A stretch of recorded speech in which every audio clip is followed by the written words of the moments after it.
Hello everyone. आज जो poem हम पढ़ेंगे वो 11th क्लास के सीबीएसई बोर्ड के स्टूडेंट्स के लिए है, जिसका नाम है a photograph composed bye surely Toulson. इस पोयम को आपकी हॉर्नबिल बुक से लिया गया है। ये आपकी बुक में फर्स्ट पोयम है, जिसमें एक फोटोग्राफ है जिसके बारे में सर्ली टॉल्सन, जो हमारी पोएटेस है, वो बता रही है कि कैसे वो फोटोग्राफ को जब देखती है तो वो क्या महसूस करती है। ऐसी ही कोई एक फोटोग्राफ है जो आप देख रहे हैं सर्ली टॉल्सन के पास। ये फोटोग्राफ उनकी माँ की है, जो उन्होंने अपने बचपन में खिंचवाई थी जब वो अपनी बहनों के साथ घूमने के लिए गई थी। तो सर्ली टॉल्सन बता रही है इस कविता में कि कैसे एक फोटोग्राफ किसी भी इंसान के लिए, हम सब के लिए महत्वपूर्ण होता है। कभी कभी ये फोटोग्राफ हमारे अच्छे दिनों का गवाह होता है। जब जब हम उस फोटोग्राफ को देखते हैं तब तब हम अपने अच्छे दिनों को याद करते हैं। कभी कभी ये फोटोग्राफ हमारे लिए कुछ बुरे दिनों का भी गवाह होता है, क्योंकि कभी कभी हम किसी अपने को खो देते हैं, हमारा कोई अपना हमसे दूर चला जाता है, किसी की डेथ हो जाती है, तो जब जब हम उसकी फोटोग्राफ को देखते हैं तब तब हमें उसकी याद आती है और वो हमें बड़ा ही दुख देती है। तो इसी तरह से यहाँ पर सर्ली टॉल्सन की जो मदर थी, जब वो अपनी इस फोटोग्राफ को देखा करती थी जो उन्होंने बचपन में अपनी बहनों के साथ में खिंचवाई थी, तो वो बड़ा ही खुश हुआ करती थी और वो उनके अच्छे दिनों की गवाह थी। लेकिन जब सर्ली टॉल्सन इस फोटोग्राफ को देख रही है तो वो दुख महसूस कर रही है। क्यों? क्योंकि उनकी माँ की अब डेथ हो चुकी है और वो उनको याद कर रही है। तो चलिए इस पोयम में सर्ली टॉल्सन क्या बताती है वो हम देखते हैं। Let's start our poem. The cardboard shows me how it was. Cardboard, cardboard जो वर्ड है वो यूज किया गया है। एक गत्ते की एक तख्ती हुआ करती थी जिस पर फोटो को पेस्ट कर दिया जाता था। तो वो बता रही है कि वो cardboard shows me how it was, मुझे दिखाता है कि कैसा था वो समय। When the two girls cousins went paddling, जब दो कजिन्स लड़खड़ाते हुए छोटे छोटे कदमों से गई।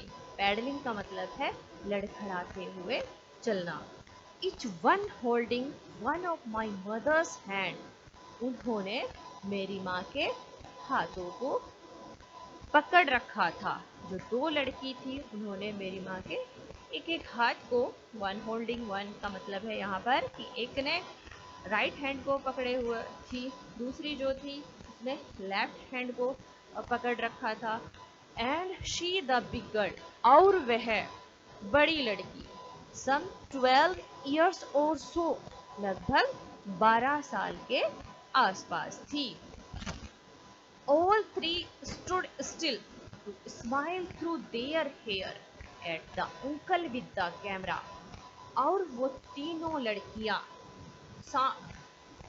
शांति से खड़े हुए मुस्कुरा रही थी और उनके बाल उनके चेहरे पर आ रहे थे। उन अंकल के सामने जो कैमरा लिए हुए थे उनकी फोटो ले रहे थे। अ स्वीट फेस, एक प्यारा सा चेहरा, माई मदर्स, मेरी माँ का, that was before I was born, जो मेरे पैदा होने से पहले का था। एंड द सी, और समुद्र, which appears to have changeless, जो समुद्र है जो बहुत ही कम बदला हुआ दिखता है। Washed their terribly transient feet, उनके नश्वर पैरों को धो रहा था। ट्रांजिएंट का मतलब है मोर्टल, नश्वर, उनके खत्म हो जाने वाले पैरों को धो रहा था। सम 20-30 ईयर्स लेटर, कुछ 20-30 सालों के बाद, she would laugh at the snapshot, वो हंसा करती थी। कुछ 20-30 सालों के बाद she would laugh at the snapshot, वो हंसा करती थी फोटोग्राफ पर। सी बेटी एंड डॉली, बेटी और डॉली को देखो। शी वुड से, उस तस्वीर में जो दो लड़कियां थी उनके साथ, उनकी दो बहनें, उनका नाम बेटी और डॉली था। तो वो कहा करती थी कि बेटी और डॉली को देखो। शी वुड से, वो कहा करती थी, and look how they dressed us for the beach, उन्होंने हमें कैसे बीच के लिए तैयार किया था। The C holiday was her past, समुद्र की छुट्टियां, समुद्र का हॉलीडे उनका पास्ट था। माइन इज हर लाफ्टर, और मेरा पास्ट उनकी हंसी थी। सर्ली टॉल्सन कह रही है कि जब 20-30 साल बाद उनकी मम्मी, उनकी मदर उस फोटोग्राफ को देखती है तो वो उनका पास्ट हो गया था। लेकिन मेरा पास्ट क्या था कि जब मैं अपनी माँ को देखा करती थी उस फोटो को देखते हुए, मुस्कुराते हुए, वो मेरा पास्ट था। Both wry with the laboured ease of loss, दोनों ने ही अपनी वो खुशी खो दी है जो उन्होंने बहुत ही मेहनत से कमाई थी।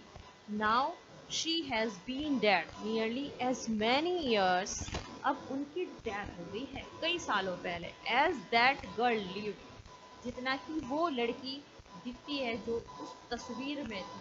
मतलब उसकी माँ लगभग 12 साल की थी जब वो फोटो खिंचवाई, तो लगभग 12 ही साल उनकी मृत्यु को हो गए हैं।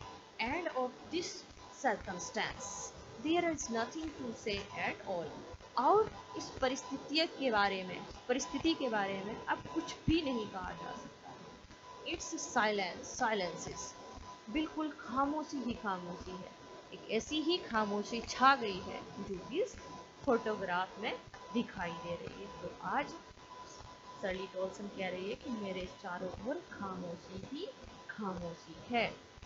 तो इस कविता में उन्होंने बताया है कि वो फोटो को देखकर कैसा महसूस कर रही थी, तो अपनी फीलिंग्स को बताया है उन्होंने कि कैसे हम सब जब एक फोटोग्राफ को देखते हैं किसी अपने के बिछड़ जाने पर, किसी अपने के खो जाने पर, तो हम किस तरह से उसको याद करते हैं। ये सर्ली टॉल्सन ने बड़े अच्छे से समझाया है इस पोएम के माध्यम से।